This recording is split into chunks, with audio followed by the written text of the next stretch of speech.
Things have changed enough so that moving forward, the rule should be, if you're being abused, you got to leave right away. Now, I completely understand why in the past women often did not do that. I understand, as counterintuitive as it seems, why an abused woman would send complimentary texts or emails to her abuser after the abuse. In an era where women felt for good reason that OG predators like Bill Cosby and Harvey Weinstein would never be held accountable, why not at least get something out of it? These men were surrounded by all sorts of enablers, skeptical cops, assistants who lured women into unsafe spaces, cowards who knew what was going on but didn't dare expose the person who signed their paycheck. In that scenario, it was not illogical for an abused woman to say, well, if I can't get justice for my pain, can I at least get a receipt, a coupon? But a lot has changed. Cosby and R. Kelly went to prison. Harvey Weinstein is going to die in prison. Larry Nassar is serving 175 years. Jeffrey Epstein was murdered in his jail cell by Hillary Clinton.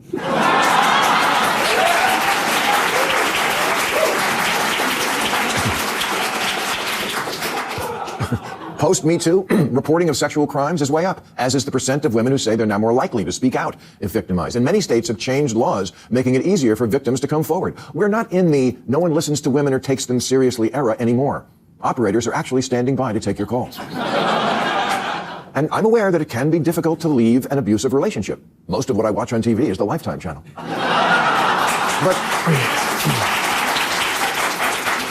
But this should be society's new grand bargain. We take every accusation seriously, but don't tell me any more about your contemporaneous account that you said to two friends 10 years ago. Tell the police right away.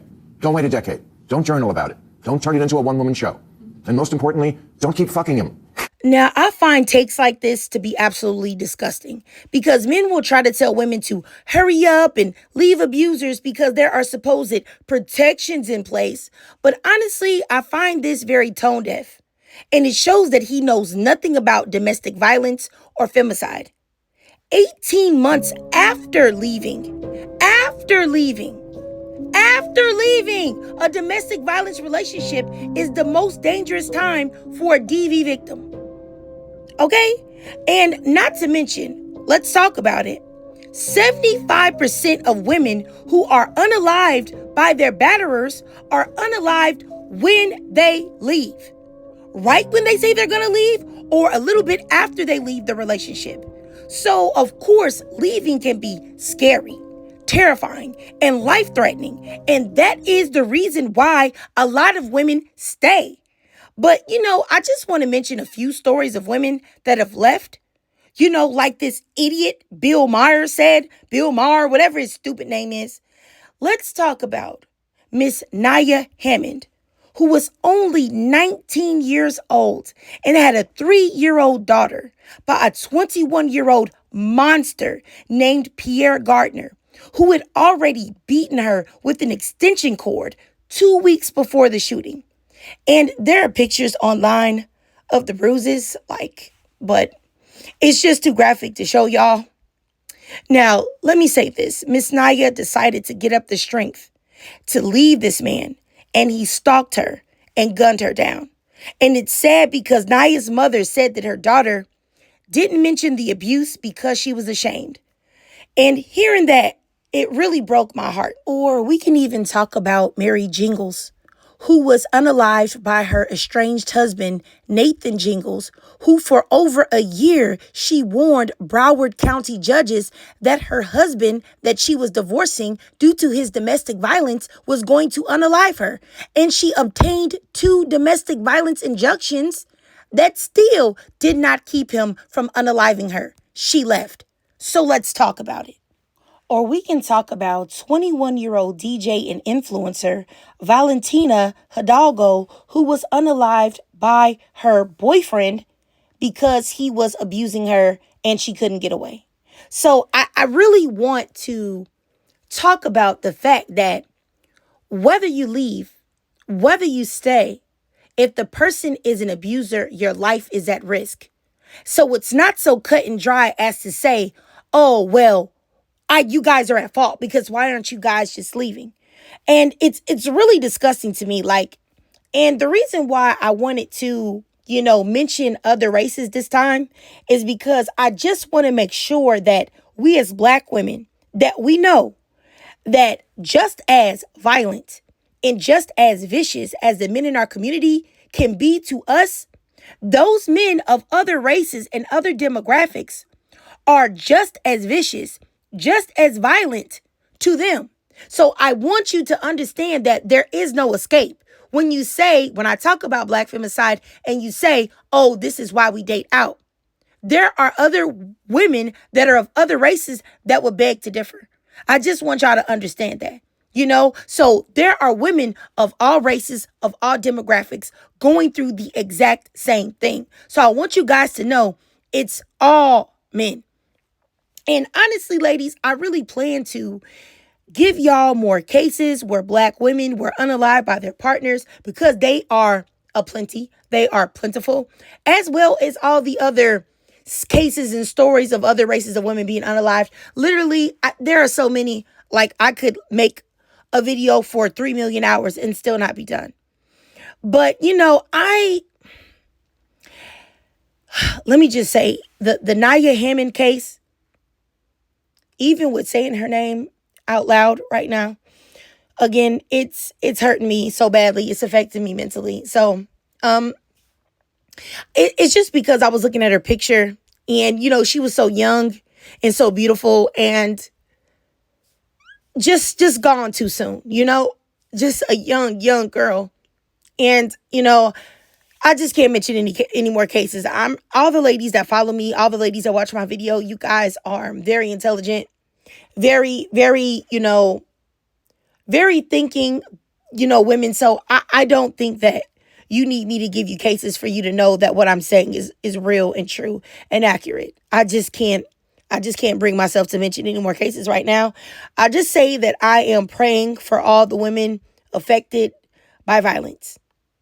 Any woman that has ever experienced violence, any woman that's currently going through violence, my thoughts and prayers are with you, because I know how it feels and it's not a good place to be. And, I also wanted to mention that black women need to take this into account and be very serious about it, because black women are far more likely to be fatally pew-pewed by a man than a white tea woman. So when we say stupid things like what Bill Maher said, shaming victims or acting like it's so easy to see or easy to leave and see these circumstances, I want everyone to know that it makes a vulnerable population, aka black women, or even women in general, even more vulnerable.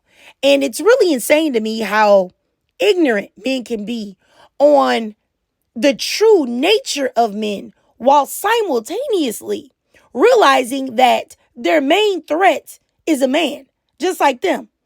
It's almost like they have cognitive dissonance, or they disassociate from how dangerous men are and how much violence and cruelty that men are capable of. Especially if they feel like a woman that they have previously had control over is gaining her freedom and independence.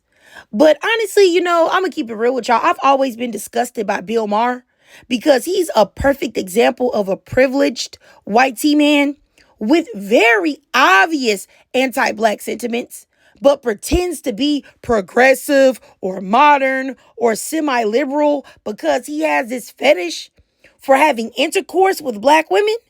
He is absolutely revolting and completely hypocritical and racist, in my opinion. And, he's not the out and out racist that I prefer. I prefer my racism out in the open, in my face. But however, he is the type of racist that is the deep, dark, sinister, undercover racist, where they put on this semi-liberal front. Even though that they are just as racist as someone that puts a hood on. But before I go, let me just say this. Black women and women in general are at risk for unaliving when leaving an abuser. So don't fix your lips to question why they do not leave or how long it takes them to leave. If you have questions, educate yourself on the topic before you open your mouth. And if you are a black woman and you are listening to this, because at the end of the day, the only women that I center are black women. You can be mad or not. I don't care. Black women are very rarely centered, very rarely talked about, very rarely does anyone care. And so I want all Black women to know that here on my channel, here in any space where I am, Black women will always be centered, always be the number one and top priority. It isn't that other people don't matter, but it's just that for me, Black women are always going to be at the top of my list, period.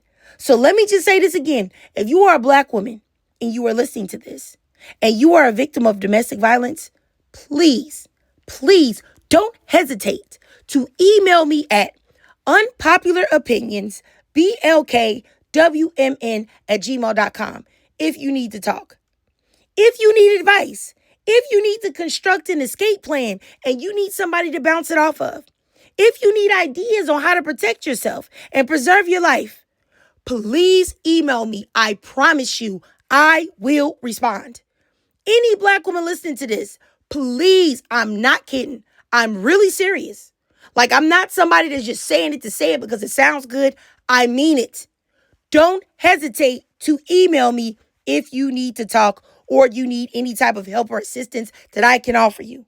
And I want you to know you are valuable. You are worthy. Your life matters. And just because you're in a bad situation or you're in an abusive situation, it doesn't mean that you can't escape. It's not over for you. You are not powerless. Okay?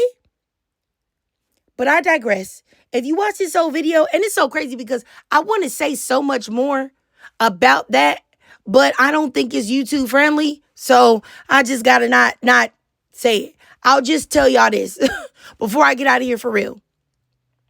Anything that somebody is capable of doing to you, you can do it to them. So always keep that in mind and realize that you're not powerless at all. Nobody's a superhero. Nobody's Superman or Batman out here with superpowers where they can just do whatever without consequence. You can protect yourself. You do have power and recourse or resources. Okay? So anyway, I digress. If you watch this whole video and you enjoyed it, please do me a favor and drop a 0 in the comment because it's all men till it's no men. 0 till it's none of them. And if you can't donate to my Cash App above to help support the channel, that's no problem at all. Just do your girl a free favor. Follow me on TikTok. I live stream there exclusively. Follow me on YouTube. Hit the notification bell and make sure you hit that subscribe button. And as always, ladies, I really love to hear from y'all. So please drop your thoughts, comments, and feelings down below.